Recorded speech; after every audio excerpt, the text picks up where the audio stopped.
السلام عليكم ورحمة الله تعالى وبركاته. الحمد لله. அன்பும் நிலைத்திருக்கும் வழியே அல்லாஹுவின் நல்லடியார்களே,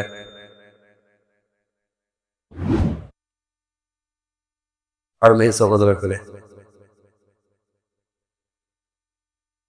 அல்லாஹ்வுடைய அந்த பெரும் கருணையினால் நாள்தோறும் சில லட்சியங்கள் அறிந்து வருகின்றோம். அந்த அடிப்படையிலே சூரத்துல் ஃபுர்கான் என்ற குர்ஆன் ஷரீஃபினுடைய 25வது சூறாவிலே 63வது வசனத்திலிருந்து 72வது வசனம் வரைக்கும் உள்ள வசனங்களிலே அல்லாஹ் தஆலா நல்லபியார்களுடைய 12 நற்பண்புகளை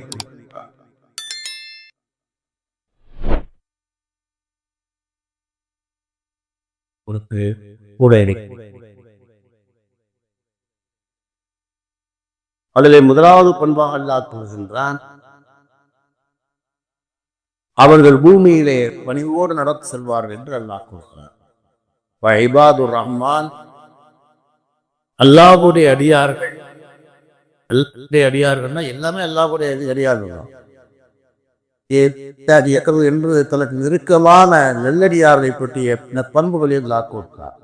இபாதுர் ரஹ்மான், அல்லாஹ்வுடைய நல்லடியார் யார் என்றால் அல்லதீன யம்ஷூன அலல் அர்லி ஹௌனா, அவர்கள் பூமியின் மீது பணிவோடு நடந்து செல்வார்கள் என்று அல்லாஹ் தஆலா கூறுகிறார். இதை பற்றி உங்களுக்கு சில செய்திகளை சொல்ல இருக்கிறேன்.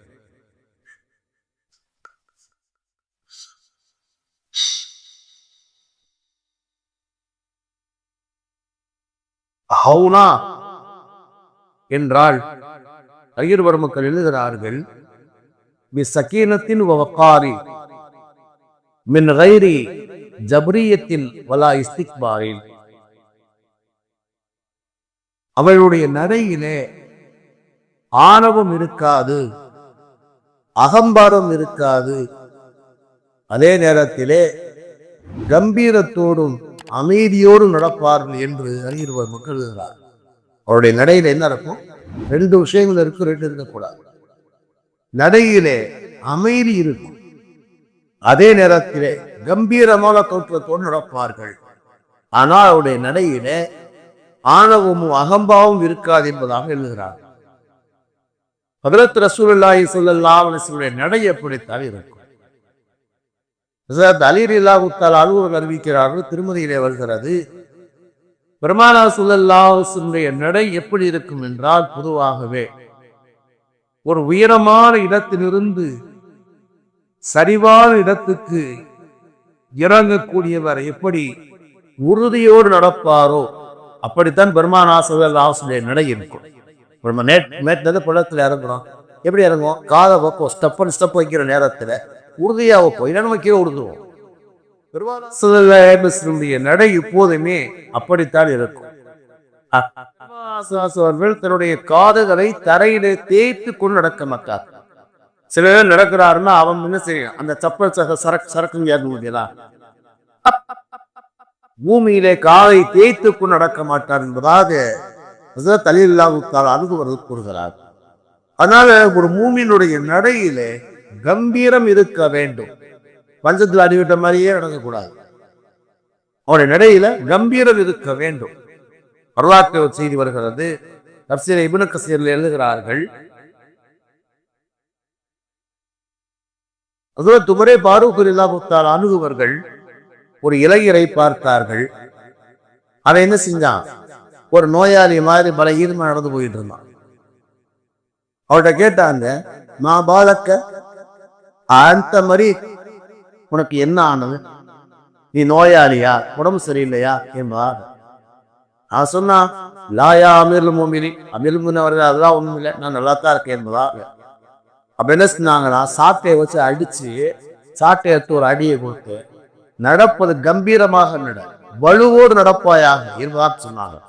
அப்ப நடக்கின்ற நடையிலே என்ன செய்ய வேண்டும்? ஒரு கம்பீரம் இருக்க வேண்டும். அதே சிறைகளே வருகின்றது.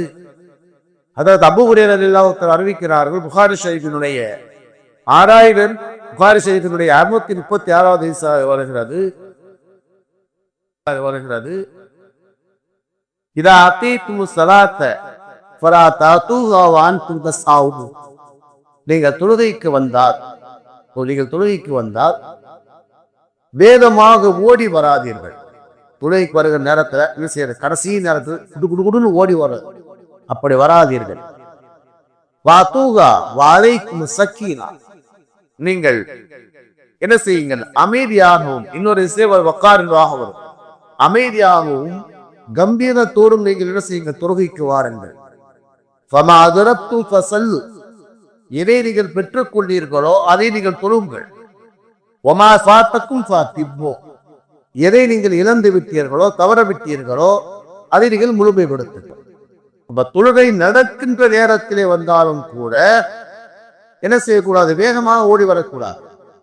இந்த ஹதீஸை எப்ப பெருமானா சொல்லுவாங்கன்னா, பெருமானா அவர்கள் தொழுகையில ருக்கூல இருப்பான். ஒரு தொழுகையில ருக்கூல இருக்கும் போது வேகமா ஒருத்தர் ஓடியாரு, திடுத்துன்னு ஓடியாது என்ன செய்வார்? அந்த தொழுகையில கலந்து கொள்வார். தொழுகையை முடித்ததுக்கு பிறகு பெருமானா கேட்டாங்க, யாரு ஓடி வந்தது என்பதாக. தொழுகை நடக்கும் போது ஓடி வந்தது யார் என்பதாக. ஒருத்தர் சொன்னார், நான் தான் என்பதாக. ஏன் வந்தீங்கன்னு கேட்டார். ஏன் அப்படி ஓடி வந்தீங்க? பெருமானாருக்கு புரியாம இல்லை, எல்லாம் புரிஞ்சுதான் கேட்பாங்க. அவர் விளக்க சொல்றதா கேட்பாங்க. இப்ப கேட்டாங்க, இது மாதிரி ஏன் ஓடி வந்தீங்க? இல்ல, அந்த ரக்காத்து மிஸ் ஆயிடும் தவறிங்கிறதுக்காக நான் வந்தேன். ஏன்னா ருக்கூல ஜாயின் பண்ணிட்டா கூட சேர்ந்தோம், கிடைச்சிடும். ஆனா ஒரு சக்தி ஞாபகம் வச்சுக்கணும். இமாம் ருக்கூல இருக்கையில நம்ம ஜாயின் பண்றோம்னா, இமாமோடு நாம் அந்த ருக்கூல ஒரு தஸ்பீஹ் அளவு சேர்ந்தா மட்டும்தான் அந்த ரக்காத்து கிடைக்கும். நம்ம ருக்கூவுக்கு போற இமாம் அதை விட்டு எந்திரிச்சிட்டாருன்னா அந்த ரக்காத்து மிஸ் ஆயிடும். அந்த ரக்காத்து மிஸ் மறுபடியும் தொழுவார். சரியா? அப்போ என்ன செய்யறாரு? அவர் சொல்றாரு, இந்த ருக்கியில சேர்ந்துட்டா அந்த ரக்காத்து கிடைச்சிரும், அதுக்காக நான் வந்தேன் வாங்க. என்ன செஞ்சாங்க? தொழுகையில இருக்கிறவருடைய ஆர்வத்தை அல்லாஹ் அதிகப்படுத்துவானாக என்று துவா செய்த பிறகுதான் இந்த ஹதீஸ பெருமானா சொல்லுவாங்க, தொழுகைக்கு வருகிற நேரத்திலே கூட, தொழுகை நடக்கின்றது அந்த நேரத்திலே தொழுகைக்கு வந்தாலும் கூட எப்படி செய்ய வரணும்? கண்ணியத்தோடு கம்பீரத்தோடு வர வேண்டும். நீ என்ன செய்யக்கூடாது? ஓடி வரக்கூடாது சொன்னார். இது முதலாவது செய்தி. அப்ப என்ன செய்யணும் அப்படின்னா, ஒரு அல்லாஹ்வுடைய அடியாரனுடைய முதல் பண்பு என்னவென்றால், அவனுடைய நடையிலே கம்பீரம் இருக்க வேண்டும், அமைதி இருக்க வேண்டும். எந்த காலத்திலேயுமே ஆணவம் இருக்கக்கூடாது, பலகீனம் இருக்கக்கூடாது என்பதாக இங்கே அறிஞர் ஒரு முக்கிய எழுதுகிறார்கள் ஒரு செய்தி. அதே நேரத்தில் இரண்டாவது செய்தி, அந்த நடையிலே பெருமை இருக்கக்கூடாது. சொல்றோம் இல்லையா? கம்பீரம் இருக்கணும், ஆனா பெருமை இருக்கக்கூடாது என்பதாக பெருமையாக நடப்பதை மாற்று தடை செய்கின்றார். அல்லாஹ் தஆலா தன் திருமறையிலே கூறுகிறார், சூரத்து பனி இஸ்ராயீலுடைய 37வது வசனத்திலே கூறுகிறார், வலா தம்ஷீ ஃபில் அர்தி மரஹா. இந்த பூமியிலே நீங்கள் பெருமையோடு நடக்காதீர்கள். இன்னக லன் தஸரிக்கல் அர்த. நீங்கள் பூமியை பிளக்க முடியாது. வலன் தபுலுகல் ஜிபார தூலா. உயரத்தால் நீங்கள் என்ன செய்ய முடியாது? மலையை எட்ட முடியாது என்பதாக அல்லாஹ் தஆலா கூறுகிறார். அப்ப பூமியில நீ என்ன செய்யுங்க? பெருமையை நடக்காதீங்க. நீங்க பெருமையை இறந்து பூமியை ஏதாவது பண்ண முடியுமா? பூமியை கிழிச்சிட முடியுமா? பூமியை கிழிக்க முடியாது. அதை நீங்க பெருமையா நடக்கிறதுனால நீங்க மலையளவுக்கு உயர்ந்து விட முடியுமா? அதுவும் முடியாது. அதனால நம்முடைய நடையில எந்த காலத்தையுமே பெருமை இருக்கக்கூடாது என்பதை எல்லாம் இங்கே கூறுகின்றார்.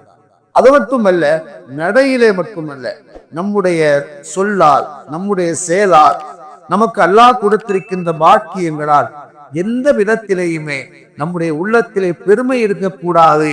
நம்முடைய செயல்பாடுகளில் இந்த பெருமையை நான் வெளிப்படுத்தி விடக் கூடாது. அப்படி இருந்தால் நாம் சொர்க்கத்தை பெற்றுக் கொள்ள முடியாது. நான் இந்த உலகத்துக்கு வந்த நோக்கமே சொர்க்கத்தை பெறுவதற்காகத்தான். ஆனால் இந்த செயல்கள் இருக்குமானால் நாம் சொர்க்கத்தை பெற முடியாது என்று அல்லாஹ் கூறுகிறார். தன் திருமறையிலே 28வது சூராவுடைய 83வது வசனத்தில் அல்லாஹ் கூறுகிறார், தில்க தாவுல் ஆஹிரா நஜாலுவா லில்லதீன லா யுரீதுன உலுவல் ஃபில் அர்தி வலா ஃபஸாதா. அந்த சொர்க்கத்தின் வீடு யாருக்கு கிடைக்கும் என்று சொன்னால், யார் இந்த பூமியிலே பெருமையை விரும்பவில்லையோ, குழப்பத்தை ஏற்படுத்தவில்லையோ, அவருக்குத்தான் கிடைக்கும் என்று அல்லாஹ் தன் திருமறை கூறுகின்றார். அறிஞர் ஒருவருக்கு எழுதுகின்றார்கள், பெருமை கொள்வதற்கு நமக்கு என்ன தகுதி இருக்கிறது? பெருமை அளிப்பதற்கு என்ன தகுதி இருக்கிறது? எந்த தகுதியும் இல்லை. பெருமைக்கு தகுதியாக அல்லாஹ் மட்டும்தான். பெருமைக்கு தகுதியாக அல்லாஹ் மட்டும்தான். நாம் ஒரு பலகீனமானவர்கள். ஒரு குதிரை வீரன் என்ன செய்கின்றார்? எதிரிலே ஒரு முதியவர் வருகின்றார்.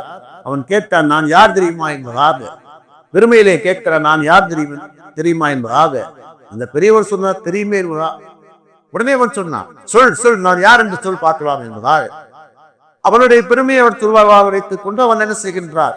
கேட்கின்றார், சொல் என்பதாக. அந்த நேரத்திலே அவர் சொன்னார், அவ்வளுக்கு நுத்துஃபத்தும், உன்னுடைய ஆரம்பம் என்பது அசுத்தமான இந்திரிய துளி. வாதவுக்கு ஜீபத்தும், உன்னுடைய கடைசி என்பது நாற்றம் எடுக்கும் பிணம்.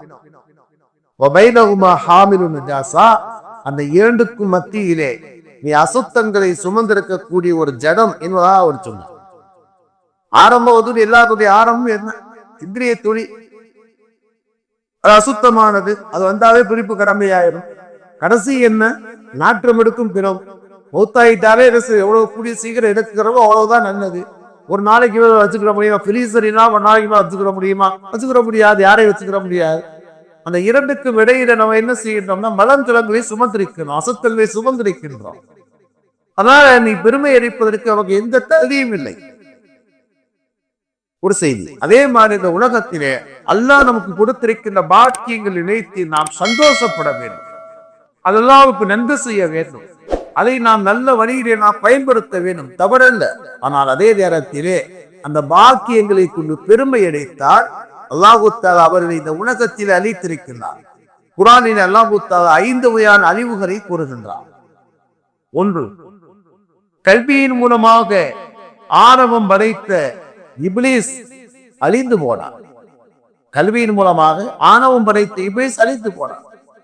அல்லாஹு தஆலா இப்லீஸுக்கு எவ்வளவு ஞானம் கொடுத்திருந்தான் தெரியுமா? அவன் ஆலிமுல் மலக்கூத், மலக்குகளுக்கே ஆசிரியராக இருந்தவன். ஆதம் அலைஹிஸ்ஸலாமுக்கு சஜ்தா செய்ய அல்லாஹ் சொன்னபோது அவன் என்ன சொன்னான்? அன கைரும் மின்ஹு, நான் அவரை விட சிறந்தவன். ஹலக்தனி மின் நாரி வ ஹலக்தஹு மின் தீன், என்னை நெருப்பால் படைத்தாய், அவரை மண்ணால் படைத்தாய். ஒரு உயர்ந்த ஒரு பொருள் எப்படி ஒரு தாழ்ந்த பொருளுக்கு சிறந்தார்த்த முடியதாக கேட்டார். அந்த கல்வியின் மூலமாக இவன் அழிந்து போனான்.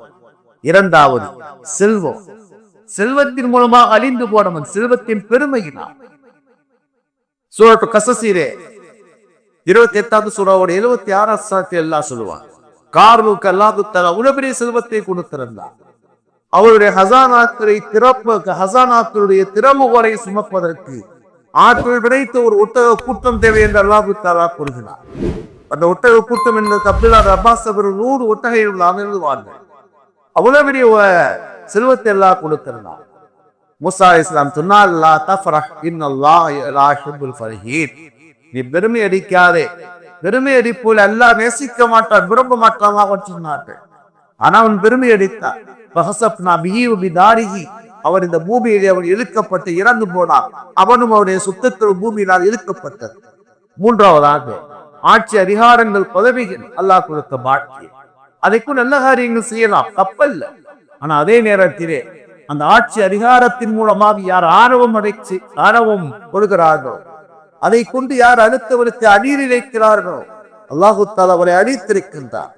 குர்ஆனில் அல்லாஹு தஆலா ஃபிரௌனுடைய வரலாறை கூறுகின்றார். 43வது சூராவுடைய 51வது வசனம்.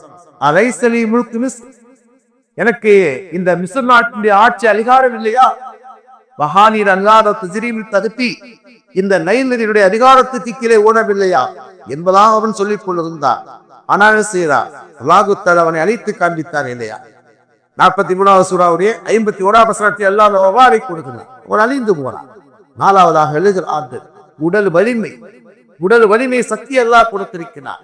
இதை கொண்டு நாம் யாருக்கும் எந்த வகையான பாதிப்பையும் ஏற்படுத்தி விடக்கூடாது, அநியாயம் செய்து விடக்கூடாது. இந்த உடல் வலிமையிலே ஆணவம் புட்டவர்கள், அதன் மூலமாக அத்துமீறியவர்கள் 6 கூட்டத்தார்கள். 41வது சூராவுடைய 15வது வசனத்திலே கூறுகின்றான், அவர் சொல்வார்களாம், எங்களை விட உடல் வலிமை படைத்தவர்கள் யார்? இருவாக சொல்வார்கள். அப்போது உடல் வலிமை அல்லாஹ் கொடுத்திருந்தார். ஆனால் எப்போது அந்த உடல் வலிமையை கொண்டு வர பெருமை அடித்தார்களோ, அநியாயங்கள் அக்கிரமங்கள் செய்தார்களோ, அல்லாஹ்வுக்கு மாறு செய்தார்களோ, அல்லாஹ் தஆலா எப்படி அளித்தார்? அம்மா ஆது ஃபௌலிகு பிரிகின் சர்சன் ஆத்தியா. அல்லாஹ் தஆலா தொடர்ச்சியாக அனுப்பிய காற்றின் மூலமாக அல்லாஹ் தஆலா ஒரு அளித்தை குர்ஆனில் அல்லாஹ் கூறுகின்றார். தொடர்ந்து செய்யறதே காத்து அதிக்கப்பட்டால் அது போனார்கள். அதே மாதிரி அல்லாஹ் தஆலா நமக்கு அறிவை கொடுத்திருக்கிறார். அந்த அறிவின் மூலமாக, ஞானத்தின் மூலமாக நாம் எந்த காலத்திலுமே பெருமை அடிக்க கூடாது. நான் முதலிலே சொன்னது கல்வி, அது வேறு. அறிவை அல்லாஹ் தஆலா இயற்கையாகவே அறிவை கொடுத்திருக்கலாம், திறமையை கொடுத்திருக்கலாம், அறிவாற்றலை கொடுத்திருக்கலாம். அந்த அறிவாற்றலை கொண்டு நாம் எந்த வழியிலையுமே பெருமை அடிக்க கூடாது. ஏன்னு இந்த உலகத்திலே சமூக கூட்டத்தார் வரா அல்லாஹ் தஆலா குர்ஆனிலே 89வது சூராவுடைய 9வது வசனத்திலே கூறுகிறார், அவர் என்ன செய்தார்கள்? மலைகளை குடைந்து குகைகளாக ஆக்கி வசித்தார். பெரிய அறிவாற்றல் படைத்தவர்கள். இந்த உலகத்துல முதல்ல மலைகளை குடைந்து என்ன செய்யறாங்க? பங்களா கட்டி வாழ்ந்தாங்க. ஆனால் அவர் எப்போது தன்னுடைய அறிவின் மூலமாக பெருமையடித்தார்களோ, ஒரு அல்லாஹ் இடி சத்தத்தின் மூலமாக அல்லாஹ் அளித்தார். நமக்கு கொடுத்திருக்கின்ற பாக்கியங்களை கொண்டு அல்லாஹ்வுக்கு நன்றி செய்ய வேண்டும். அதை நாம் நல்வழியிலே பயன்படுத்த வேண்டுமே தவிர அதை கொண்டு பெருமை அடித்தாலோ, அடுத்தவனுக்கு அநீதி இழைத்தாலோ அல்லாஹ் தஆலா இருந்து இடம் தெரியாமல் அழித்து விடுவான் வைத்தால் அல்லாஹ் தஆலா கூறுகிறார். எனவே நல்லடியாருடைய பண்பு என்னவென்றால், வாழும் காலத்திலே பணிவோடு தன்னுடைய சொல்லால் செயலால் நடப்பார் என்று அல்லாஹ் கூறுகிறான் என்றதை கிளம்பிக்கலாம். أشهد أن لا إله إلا أنت أستغفرك وأتوب إليك. سبحان ربك رب العزة عما يصفون وسلام على المرسلين والحمد لله رب العالمين.